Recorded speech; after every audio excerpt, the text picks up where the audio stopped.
सर्वात आधी सगळ्यांना आषाढी एकादशीच्या हार्दिक शुभेच्छा। आणि आषाढी एकादशी स्पेशल अशी व्हेज थाळी बनवली आहे आणि इथे तुम्ही पाहू शकता की व्हेज थाळीमध्ये काय काय बनवलं आहे आणि ते सुद्धा अर्धा तासाच्या आतमध्ये हे सगळं बनवलेलं आहे। आज व्हेज थाळीमध्ये काय काय बनवलं आहे ना हे बघायचं आहे ना, मग व्हिडिओ शेवटपर्यंत नक्की बघा। मार्केटमधून शेपू आणलेली तेव्हाच मी साफ करून आहे ना ठेवून दिलेली। अशी जर साफ करून ठेवली ना किती एक आठवड्याभर तरी चांगली राहते। तर आता हे साफ करून घेतलेली शेपू आहे, आता ह्याला कट करून घेते। आणि ही शेपू आहे ना घरी आणून ना 4-5 दिवस झालेले आहेत तरी पण छान अशी हिरवीगार आहे।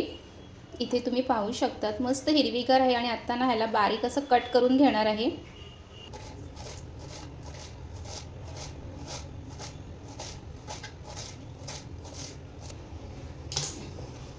आणि ती शेपू आहे ती अशी बारीक अशी कट करून घेतलेली आहे। त्यातून येणारा जो वास आहे ना खरंच खूप छान वाटते आणि खाताना पण इतका छान ह्याचा स्मेल येतो शेपूच्या भाजीचा, म्हणून मला खूप जास्त ही शेपूची भाजी आवडते। आणि ह्या शेपूची भाजी सोबत ना तुम्ही मेथी किंवा ह्यामध्ये तुम्ही बाकीची पालेभाजी मिक्स करून सुद्धा ही भाजी बनवू शकतात। पण आज मी नुसतीच ना शेपूची भाजी आणि त्यामध्ये ना मस्त मुगाची डाळ घालून ही भाजी करणार आहे। तर चला आता हे स्वच्छ धुवून घेते।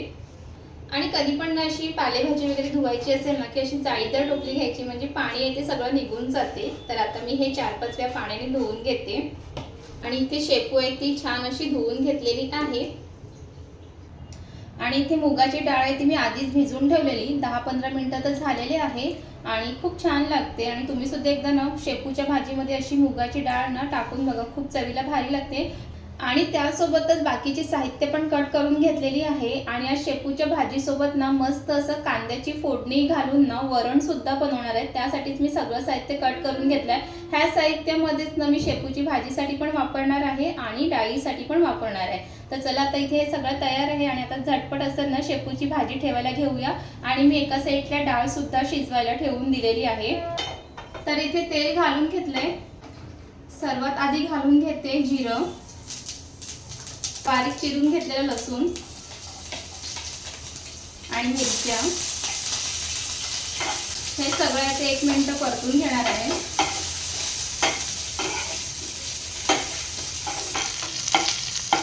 त्यानंतर त्यामध्ये बारीक चिरून घेतलेला कांदा घालणार आहे। त्यातला थोडासा कांदा हे डाळीच्या फोडणीसाठी ठेवलेला आहे।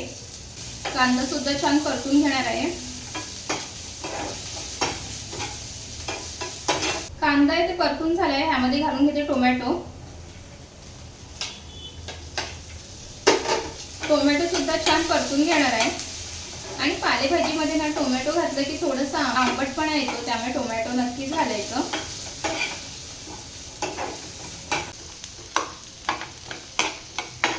आणि इथे टोमॅटो कांदा सगळं आहे ते छान परतून झालंय। आता त्यामध्ये घालून घेते मीठ। आणि पालेभाजी करताना कधीही थोडंसंच मीठ घालायचं, कारण पालेभाजी ना शिजून ना कमी होते। त्यानंतर ह्यामध्ये घालणार आहे हळद। ह्यामध्ये मी लाल तिखट घालणार नाहीये, कारण मी ह्यामध्ये हिरव्या मिरच्या भरपूर घातल्या, जेवढं तिखट पाहिजे त्याप्रमाणे। तुम्हाला जर पाहिजे तर तुम्ही लाल तिखट घालू शकता। आणि त्यानंतर ह्यामध्ये घालून घेणार आहे स्वच्छ करून घेतलेली शेपू।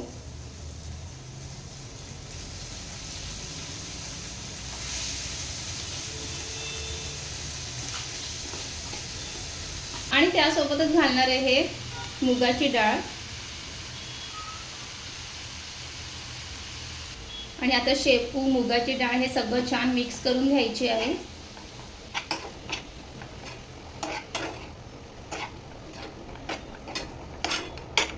आणि ते पाहू शकतात की शेपू डाळ सगळं छान मिक्स करून झालेली आहे। आणि शेपू घातल्यानंतर शेपू किती कमी झाली।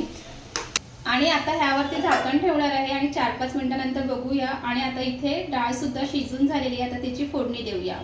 तर इथे डाळीचं कुकर आहे ते सुद्धा थंड झालंय, ओपन करून बघूया।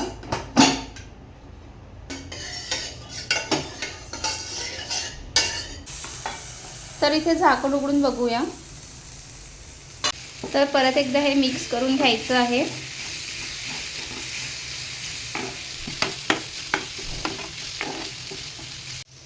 परत झाकण ठेवूया, 4-5 मिनिटांनी बघूया। तर इथे डाळीच्या फोडणीसाठी कढई ठेवून घेते, त्यात तेल पण घातले। तेल व्यवस्थित गरम झाले, त्यामध्ये घालून घेते मोहरी,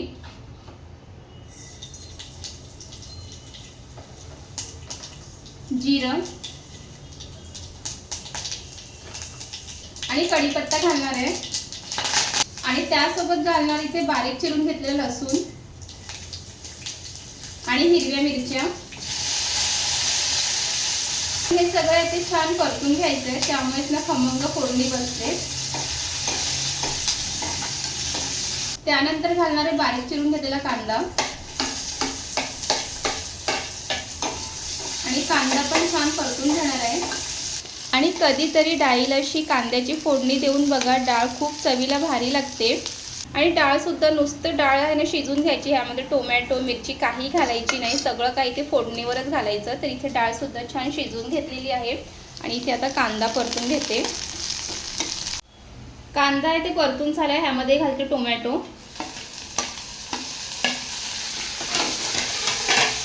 टोमॅटो पण छान परतून घ्यायचा आहे।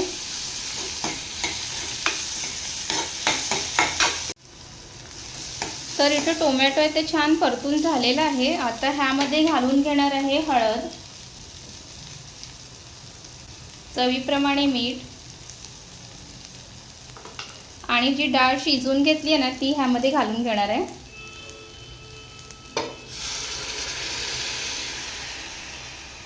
आता हे सगळं एकदा मिक्स करून घेणार आहे आणि ह्यामध्ये ना मुगाची डाळ आणि तुरीची डाळ आहे ती मिक्स आहे, मिक्स डाळ ना छान लागते। आणि इथे हे सगळं मिक्स करून झालं। आता डाळ जितकी तुम्हाला पातळ जाड हवी त्याप्रमाणे ह्यामध्ये पाणी घालून घेणार आहे। तर इथे पाणी घालून घेते आणि आता ह्यामध्ये पाणी घातल्यानंतर एक छान अशी उकळ काढून घेणार आहे। आणि आता एका साईडला जी शेपूची भाजी ठेवली ती बघून घेऊया। आणि इथे एकदा परत आहे ती शेपूची भाजी आहे ती मिक्स करून घेते आणि आता ह्यामध्ये घालणार आहे शेंगदाण्याचा कूट घालणार आहे। जर तुम्हाला खोबरं घालायचं असेल तर खोबरं पण घालू शकतात, पण आज मी ह्यामध्ये शेंगदाण्याचं थोडंसं कूट घालणार आहे। तर हे शेंगदाण्याचं कूट आहे आणि शेंगदाण्याचं कूट घातल्यानंतर ते पण एकदा छान मिक्स करून घेणार आहे आणि परत एकदा झाकून ना 2 मिनिटाची छान अशी वाफ काढून घ्यायची आणि मग इथे आपली शेपूची भाजी आहे ती बनवून तयार आहे। आणि इथे डाळीला आहे ती उकळ यायला सुरुवात झालेली आहे आणि इथे तुम्ही पाहू शकता की डाळीला किती छान असा रंग सुद्धा आलेला आहे। आणि एकदा तुम्ही ना कांदा टोमॅटो लसूण मिरची कढीपत्ता अशी फोडणी घाला, खूप चवीला भारी लागते। आणि तुम्ही सुद्धा अशी डाळ करतात का हे नक्की कमेंट करून सांगा। आणि इथे डाळ आहे ती बनून झालंय, वरून भरपूर कोथिंबीर घालायची आणि इथे आपली ही डाळ आहे ती तयार झालेली आहे। कांद्याची फोडणी घालून ही डाळ ना खायला खूप भारी लागते, एकदा तुम्ही नक्की ट्राय करा। आणि इथे तुम्ही पाहू शकता की डाळीला काय छान असा रंग सुद्धा आलेला आहे आणि एका साईडला ही शेपूची भाजी पण बनवून तयार झालेली आहे। आणि एकदा तुम्ही अशा पद्धतीने ही शेपूची भाजी करून बघा, चवीला खरंच खूप छान लागते। ह्यामध्ये तुम्हाला बाकी काही पालेभाजी मिक्स करायची असेल तर तुम्ही तेही करू शकतात, पण एकदा नुसती शेपूची भाजी आणि मुगाची डाळ खूप सुंदर झालेली आहे। आणि इथे आपली मस्त मुगाची डाळ आणि शेपूची भाजी बनवून तयार झालेली आहे। आणि इथे मस्त आषाढी एकादशी स्पेशल व्हेज थाळी बनून तयार आहे। व्हेज थाळीमध्ये काय आहे ते परत एकदा सांगते। इथे मस्त गरम गरम भात आहे, हे पापड आहेत, इथे मस्त कांद्याची फोडणी घालून केलेलं वरण, शेपूची भाजी, घरचं लोणचं आणि सफेद कांदा। कशी आहे आजची व्हेज थाळी हे नक्की मला कमेंटमध्ये सांगा। आणि चला आता तुम्हाला पटकन टेस्ट करून सांगते की कसं झालंय।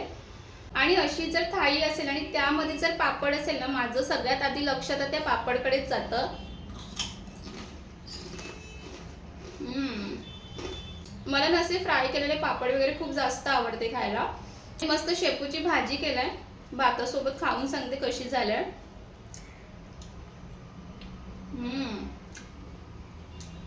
अशी ना शेपूची भाजी सोबत ना भाकरी चपाती खूप छान वाटते।